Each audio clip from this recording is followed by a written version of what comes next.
From 9 on Your Side Sports, this is Friday Football Frenzy. It's not just any Friday, it's Playoff Friday, the first of 4 to a march to a championship week. And Keenan, if your team took the first step successfully tonight, congratulations. If it didn't, see you next year. My team, they're all my team. I know that. All across the I know. tri-state. It means you live to play another day, though, Yes, Ken. it And does. St. X is alive and well after week 1.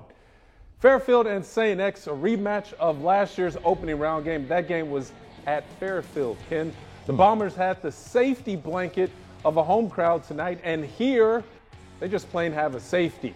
St. X's men in helmets do the safety dance. Will Childs and Bobby Jefferson combine for the sack. Chase Wolf is going to get, what's the word I'm looking for? It's not run down, it's not hunted. Sack? Chase. Chase. UC commit Malik Van forces the fumble. Fairfield recovers. Then later on that drive, Juthan McClain is going to take the fly sweep for the touchdown. Point after was missed. 6-2 Fairfield. But then it was bombs over Balaban. Jared Kramer uses every inch of his 5'11 frame to pull this one in. St. X will make it 9-6 on the next play. And then that word again, the chase was on. Wolf to Andrew Whitrock. St. X runs away with this one. 40-12 is your final.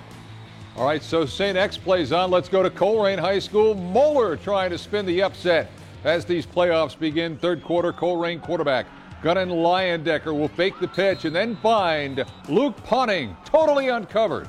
Colerain was up 20-0. Moeller desperately trying to jumpstart its offense in this game. Mitch McKenzie back to throw, but it's picked off. It's Colerain linebacker Dan Bolden. Not just a pick, it's a pick six.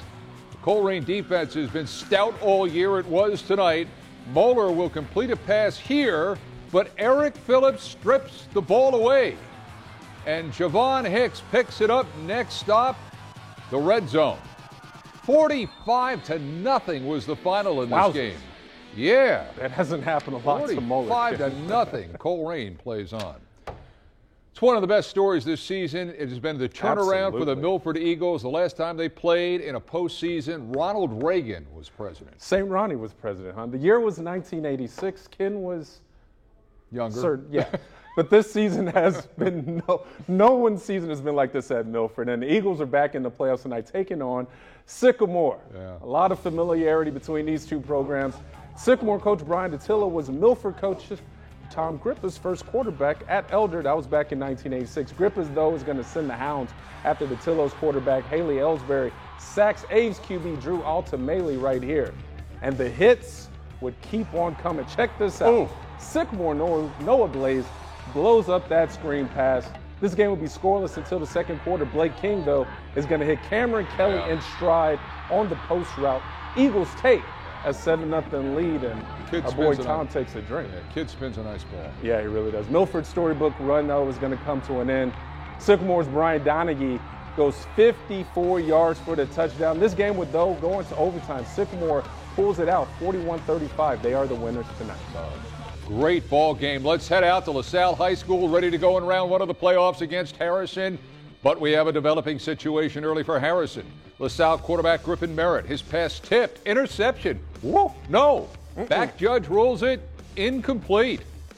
Now, after the Wildcats were forced to punt on their next play, here's quarterback Frankie Young rolling left, but he's picked off by the Lancers' Shane McNally, and that's where the fun begins for the Lancers. McNally cuts his way across the field, picks up blocking, and McNally then into the land of six. Good place to be. This dude had 2 pick sixes in this game.